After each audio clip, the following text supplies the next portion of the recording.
masih apa ya dikatakan percaya, tapi kok hati saya nggak percaya. Walaupun saya ke gereja, tapi saya nggak percaya gitu. Shalom pemirsa, inilah acara Zona Mujizat. Mujizat apa lagi nih ya yang akan kita perbincangkan untuk kali ini. Tapi yang jelas mujizat dahsyat luar biasa seorang ibu yang bagaimana memperjuangkan anaknya, bagaimana memperjuangkan suaminya yang harus mengalami kecelakaan, anaknya yang harus mengalami tumor, bahkan didiagnosa dokter kena kanker tulang, banyak sekali yang harus dipergumulkan, yang harus diperjuangkan. Dari dia tidak mengenal Yesus sampai dia mengenal Yesus, sampai dia benar-benar melekat mengandalkan Tuhan. Mujizat itu bisa terjadi. Nah, bagaimana perjalanannya, bagaimana mengatasi struggle-nya itu, ini dia Ibu Ani. Shalom Ibu Ani. Shalom Ibu. Luar biasa ya, Tuhan. Karya Tuhan dalam Bu Ani ini ya. Tapi kalau boleh saya tahu Bu Ani ini dulu kan belum mengenal Tuhan Yesus gitu ya. Ya. Nah itu kapan Bu Ani mulai kenal Tuhan Yesus, mulai yuk kita ibadah gitu? Kalau mengenal Tuhan Yesus, saya hanya mengenal saja itu sekitar tahun 95. Itu waktu saya pacaran dengan suami saya yang sekarang ini, ya suami sekarang. Tetapi di waktu ibadah itu saya tidak mengalami Tuhan dan saya masih ada kontak dengan agama saya yang dulu. Jadinya saya masih apa ya dikatakan percaya, tapi kok hati saya nggak percaya. Walaupun saya ke gereja, tapi saya nggak percaya gitu. Nah, yang tidak dipercayai itu yang di sisi mana itu Bu Ani? Sebagai sosok Tuhan Yesus sebagai manusia ya, sebagai manusia. Kenapa kok Tuhan sebagai manusia? Kenapa kok Tuhan itu disalib? Kenapa kok nggak bisa membela diri seperti itu? Ya, dan yang lain-lain itu. Jadi kenapa Tuhan jadi manusia? Kenapa Tuhan harus disalib? Kenapa nggak membela diri gitu ya? Betul, itu memang banyak yang dipertanyakan orang-orang yang belum mengenal ya. Nah, jawaban itu bisa didapat dari mana Bu Ani?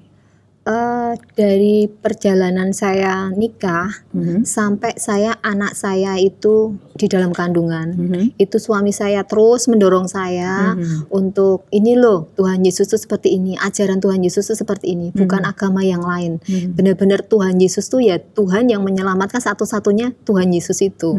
Gitu, dan dari seperti itu terus saya juga terus ke gereja, terus akhirnya saya hamil dan saya merasakan ketakutan yang luar biasa karena saya kayak nggak punya pegangan. Ini anak saya nanti cacat atau bagaimana saya tuh masih ketakutan berat. Kan banyak waktu pas saya hamil itu banyak anak itu yang cacat lah, jantungnya bocor lah, beginilah, begitu. Jadinya saya niatkan, saya nempel sama Tuhan Yesus. Saya percaya, bukan nempel ya maksudnya, saya percaya Tuhan Yesus walaupun saya saat itu saya belum dibaptis, tapi saya terus waktu ada KKR saya ikut, waktu ibadah ya saya ibadah, waktu ada ini atau altar call ya saya maju untuk minta didoakan seperti itu. Dan lambat laun saya juga hati saya terbuka, oh iya ternyata Tuhan ini yang benar-benar Tuhan itu ya Tuhan Yesus itu gitu. Itu saat kapan itu Bu Ani? Itu saat waktu saya hamil, hamil anak pertama. Itu bisakah ketika Bu Ani itu percaya, oke Tuhan, aku percaya, itu menghilangkan ketakutan itu? Bisa. Okay. Saya berserah sama Tuhan. Saya percaya saja. Saya percaya saja kamu diselamatkan. Seperti itu. Saya percaya saja. Walaupun saya belum melihat, tetapi saya percaya. Gitu, ya. Jadi itu ketika Bu Ani bisa memutuskan untuk percaya, semua ketakutan, kekhawatiran itu hilang ya. Hilang, iya. Ganti dengan damai sejahtera. Betul, iya. Akhirnya anaknya selamat. Selamat, puji Tuhan. Luar biasa di rumah sakit ibu dan anak itu kebetulan sebelum saya itu anaknya itu cewek semua yang lahir. Nah itu anak saya satu-satunya yang pertama kali itu cowok. Ya, puji Tuhan luar biasa. Dan waktu saya melahirkan tuh begitu luar biasa sakitnya. Itu saya tetap menyebut nama Tuhan Yesus. Ya, saya bilang sama dokternya, saya bilang gini, dokter, saya boleh menyebut Tuhan? Oh boleh Bu, silahkan seperti itu. Saya Tuhan Yesus tolong, Tuhan Yesus saya tolong gitu.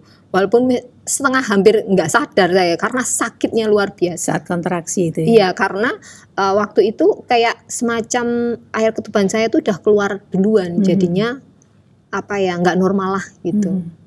Gitu. Okay. Tapi akhirnya kelahiran normal. Normal. Iya, normal. Oke. Terus perjalanan selanjutnya, Bu Ani nggak ngalami apa lagi? Kalau saya waktu perjalanan anak saya waktu ada sakit, di tengah-tengah sakit waktu masih kecil itu, saya tuh semacam kayak nggak mimpi gitu, ada suara dan kayak saya merasa itu kayak sosok Tuhan gitu. Dan Tuhan itu bilang, itu saya merasa itu Tuhan ya. Itu tanganmu ambil air, tanganmu dimasukkan ke air, ditempel ke kening anakmu sembuh. Dan saat itu anak saya tuh panas tinggi. Waktu tengah malam itu, hampir dua hari 2 malam, dan itu sudah saya ke dokter nggak turun-turun. Nah, saya takutnya masuk rumah sakit. Saya takut kan masih kecil. Saya sambil dipeluk bapaknya, tangan saya sesuai dengan itu yang mimpi itu tadi. Saya gini, saya tempel di dahi ya, itu dalam nama Tuhan Yesus, bilur Yesus sembuh. Itu nggak selang lama itu anak saya tuh turun demamnya turun. Nah, dari situ saya terus melekat sama Tuhan, semakin luar biasa, semakin percaya Tuhan. Oke. Terus yang Ibu sampai mengalami tulang itu bagaimana tuh, sakit? Tulang sakit itu. Kalau tulang saya itu dari waktu muda saya itu pernah jatuh dari tangga dan tulang ekor saya tuh bengkok di sela-sela ruasnya itu bengkok. Tidak sesuai dengan semestinya, dan itu saya merasakan nggak enak, semakin kesini semakin nggak enak. Terus tahun 2014 saya ke rumah sakit, saya ronsenkan, ternyata tulang saya memang benar-benar bengkok dan itu perlu dioperasi. Kalau dioperasi kata dokter ini, kalau dioperasi ini kalau berhasil ya sukses, kalau enggak ya nggak tahu nanti ada kelumpuhan atau apa. Wah, saya takut sekali, saya nggak mau dokter, saya nggak mau, saya doa saja. Dari situ saya terus semakin dekatlah sama Tuhan gitu. Dan itu ronsen demi ronsen saya lakukan, dan ronsen yang keempat itu malah ada tulang belakang saya itu ada semacam kayak huruf S gitu. Jadi namanya apa di medis itu saya kurang tahu. Pokoknya nggak normal. Terus yang ronsen yang kelima itu saya di ronsen lagi dan terjadi mujizat. Tapi sebelumnya yang ronsen keempat itu saya benar-benar saya minta doa waktu KKR di gereja GPIKA ini.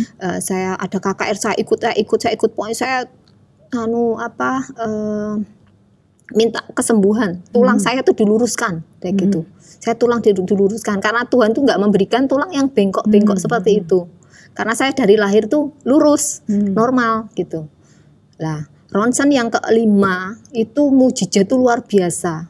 Dan saya bandingkan antara ronsen yang keempat dengan kelima itu luar biasa. Apakah itu tulangku apa bukan ya? Saya sampai begitu. Apa yang terjadi? Tulang yang bentuknya S itu menjadi lurus normal. Tapi yang tulang yang di ekor itu tetap. Ya, memang karena itu kecelakaan saya gitu. Dan dokter gimana?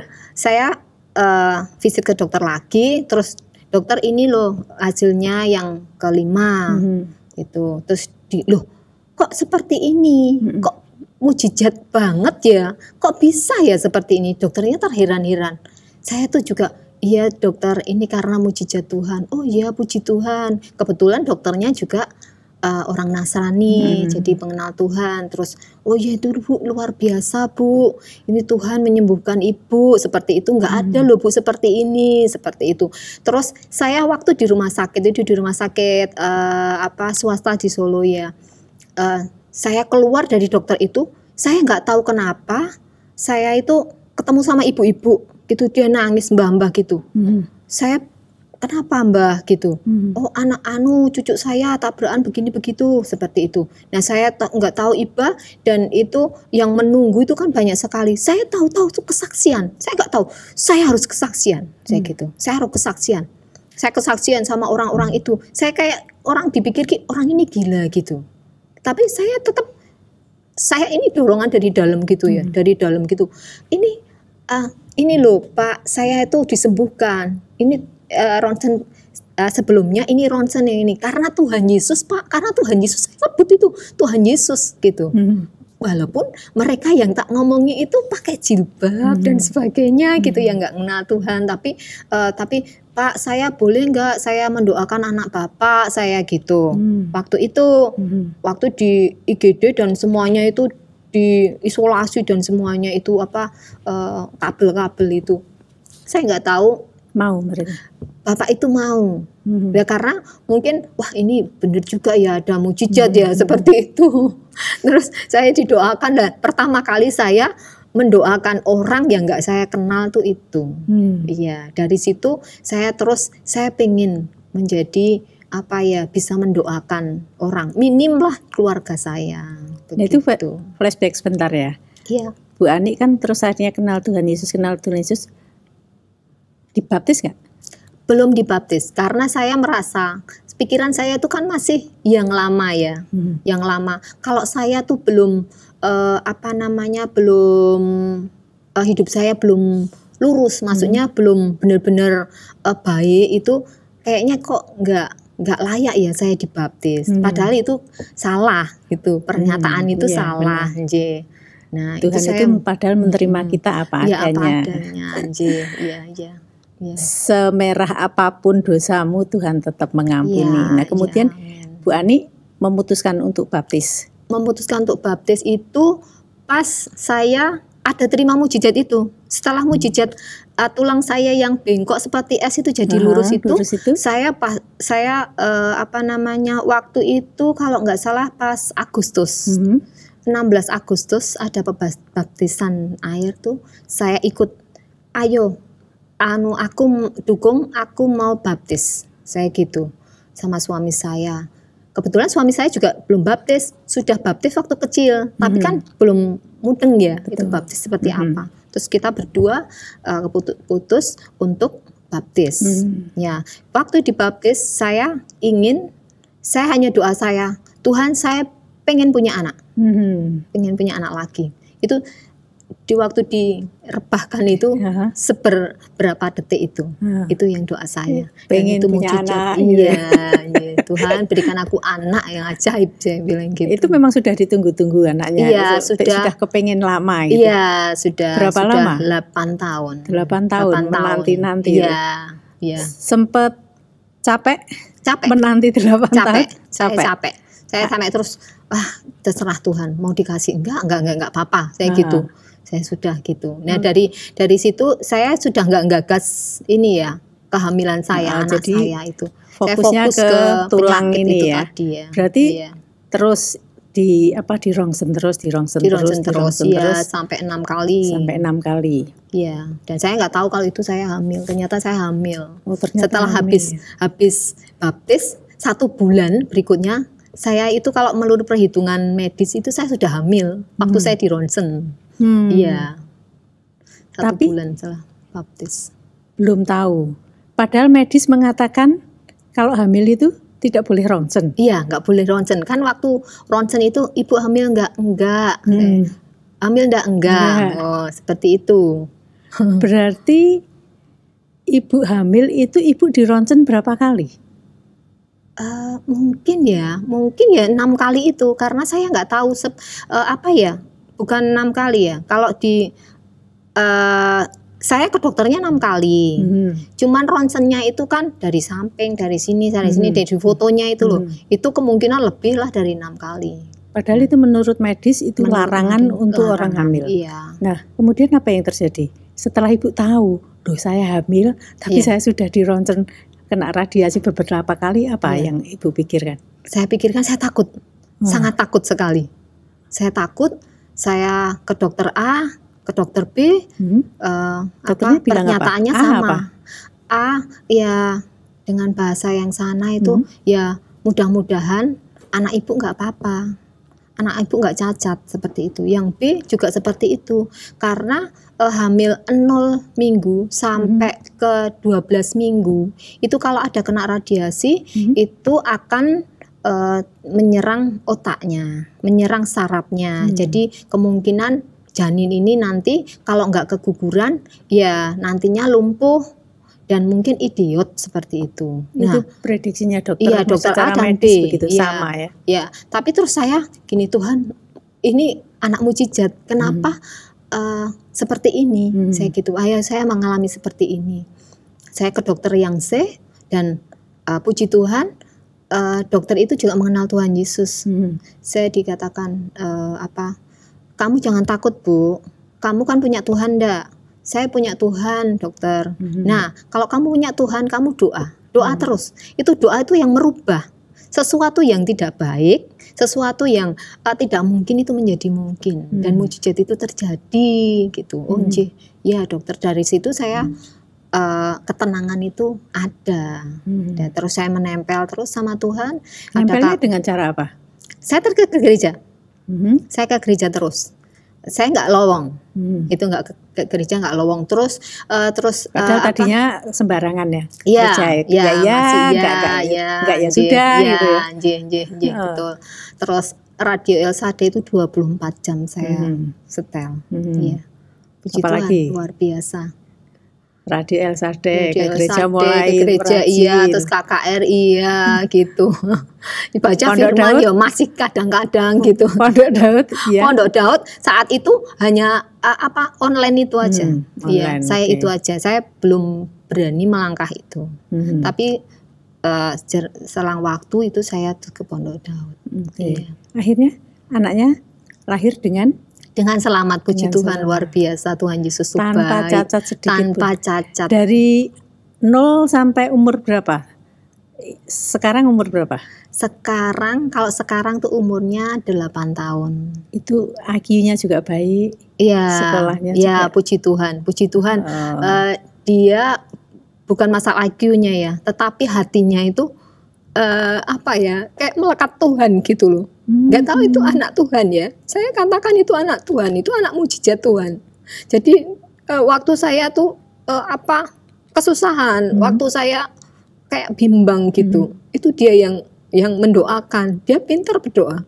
Saya sebelum saya melangkah untuk pelayanan itu, dia malah lebih pintar berdoanya daripada saya. Saya ya asal-asal berdoa seperti itu, tapi dia itu urut dengan suara kok kata-katanya seperti ini ya, kayak kata-katanya kayak seperti pendoa seperti gitu.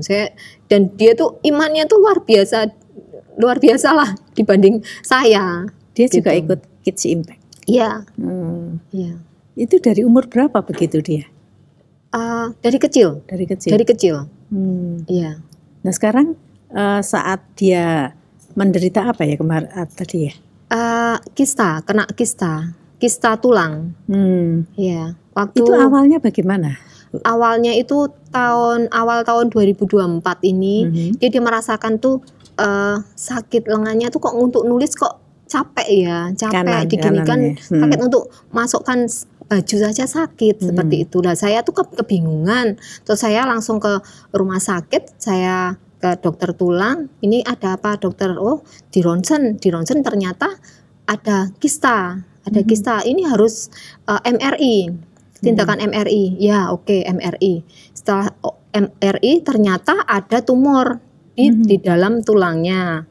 Nah, itu dari itu harus ada biopsi, ada tindakan biopsi. Dibor tulangnya, diambil, diambil sedikit cairannya untuk di di lab itu, di lab. apakah itu tumor ganas atau tumor yang tidak ganas gitu. Terus kalau tumor ganas itu kan ya kanker ya, itu wah luar biasa. Waktu saat itu saya terima itu selama 2 minggu itu saya bingung, saya nempel sama Tuhan, saya pondok Daud, saya doa, saya sama suami, ayo kita doa, nanti hasilnya biar dirubah Tuhan, biar nggak ada kanker gitu. Ya secara awam seperti itu ya. Terus saya hasilnya tuh ada dan saya tuh kebingungan, saya nggak bisa membaca secara medis, saya belum ke dokter, saya tanya ke sini yang tahu permasalahan itu dan saya kayak BBI gitu kan, katanya Pak Obaja itu ojo BBI gitu kan, tapi teruslah sama Tuhan, kamu tanya sama Tuhan gitu. Nah terus saya terus saja BBI terus, tapi saya gini, kenapa saya BBI ya?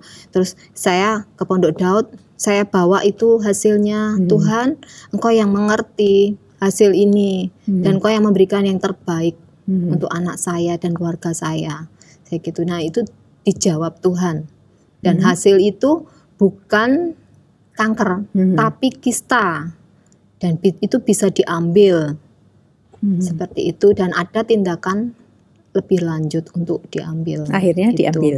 Akhirnya diambil, ya, diambil. Lalu? Dan waktu operasi itu diambil juga dari dukungan dari teman-teman saya untuk di KKS saya juga saya minta firman Tuhan seperti itu. Nah firman Tuhan saya sodorkan ke anak saya, Dek ini firman ini ya Dek, ini dia milih Yesaya 41 ayat 10 gitu. Apa itu bunyinya? Bunyinya sebentar. Yesaya 41. Dia sendiri yang milih berarti. Iya, tapi itu dari KKS saya, dari banyak itu ini, banyak ya ini. Bunyinya yang paling dia merema itu yang itu. Iya. Jangan takut sebab aku menyertai engkau, jangan bimbang sebab aku ini Allahmu. Aku akan meneguhkan, bahkan aku menolong engkau. Aku akan memegang engkau dengan tangan kananku dan membawa kemenangan. Amin. Itu puji Tuhan dan itu menjadi pegangan anak saya waktu masuk di ruang operasi yang kedua kalinya. Itu. Jadi dia dengan itu ketenangan, itu ada ketenangan. Iya. Akhirnya operasi berjalan lancar. Iya, operasi berjalan lancar. Terus waktu waktu operasi kan namanya orang tua ya. Saya masih ketakutan dan sebagainya. Tapi saat itu waktu di gereja itu Pak Jo itu bilang gini, kalau orang yang bersuka hati, yang khotbah Pak Jo gitu maksudnya waktu ibadah waktu ibadah Pak Jonathan bilang kalau menyanyikan pujian di saat hati kita senang itu tuh sangat mudah.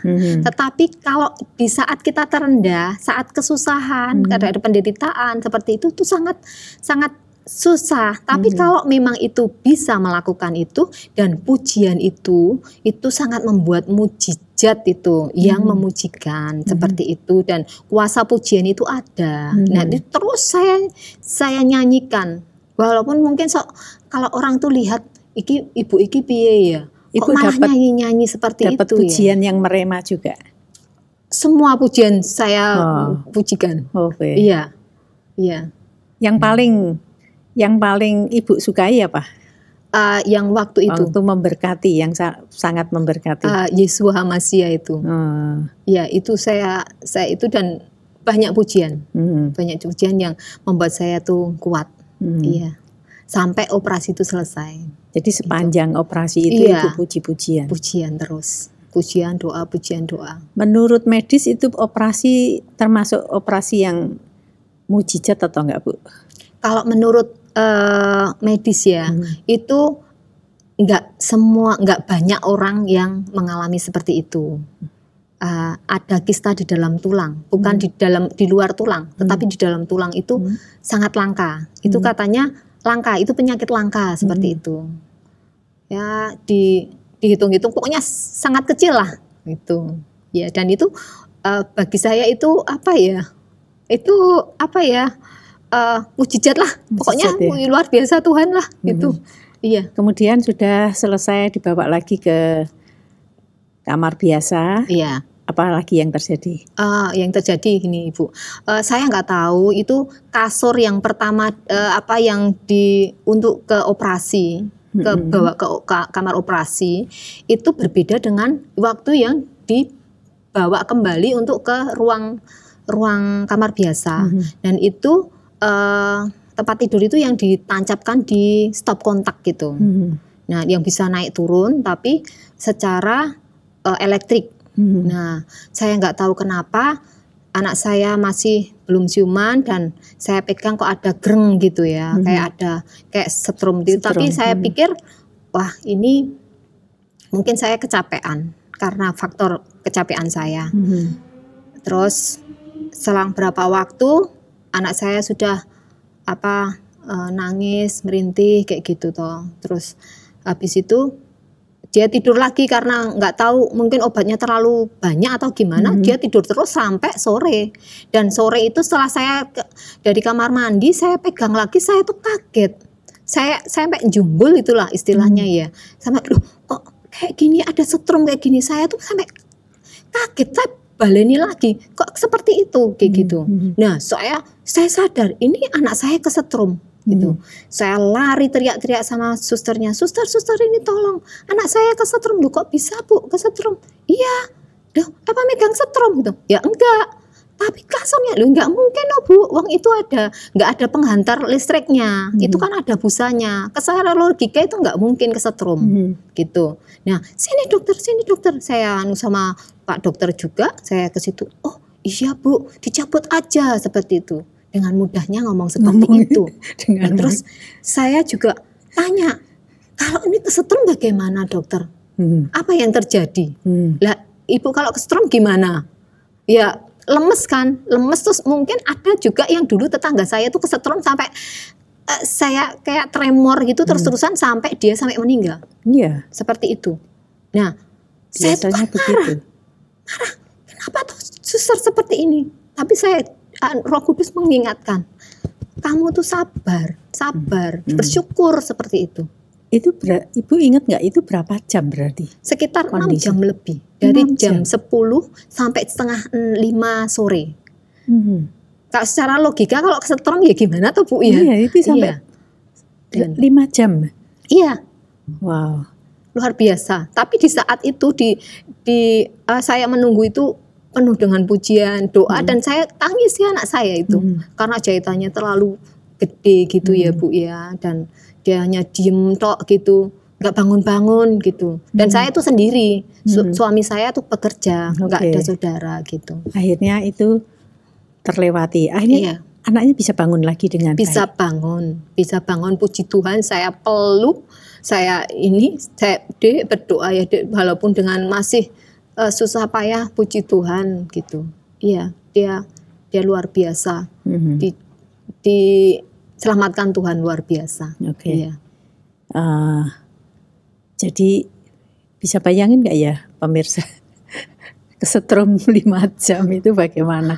Tapi ini anak nggak apa-apa ya, luar biasa karena ada Tuhan, pujian penyembahan yang terus dinaikkan ya, oleh mamanya ini ya. Karena Tuhan, bukan karena ibunya. Karena ada hadirat Tuhan kalau saya bilang gitu. Oke, Ibu Ani, suaminya yang kecelakaan itu juga luar biasa, tapi karena waktunya sudah tidak memungkinkan, kita lanjut lagi untuk minggu depan ya. Oke. Pemirsa, sampai di sini dulu ya, bagaimana Ibu Ani itu menghadapi gantian suaminya. Kita nantikan minggu depan di Zona Mujizat di waktu yang sama. Tetaplah percaya, bagi yang hari ini mungkin mengalami sakit, mengalami masalah yang berat, masih ada Tuhan, masih ada jalan keluar. Tetap percayalah, ayo datang ke rumah Tuhan. Ada Pondok Daud itu tempat pujian penyembahan yang diadakan di GPI Keluarga Allah di Widuran Solo.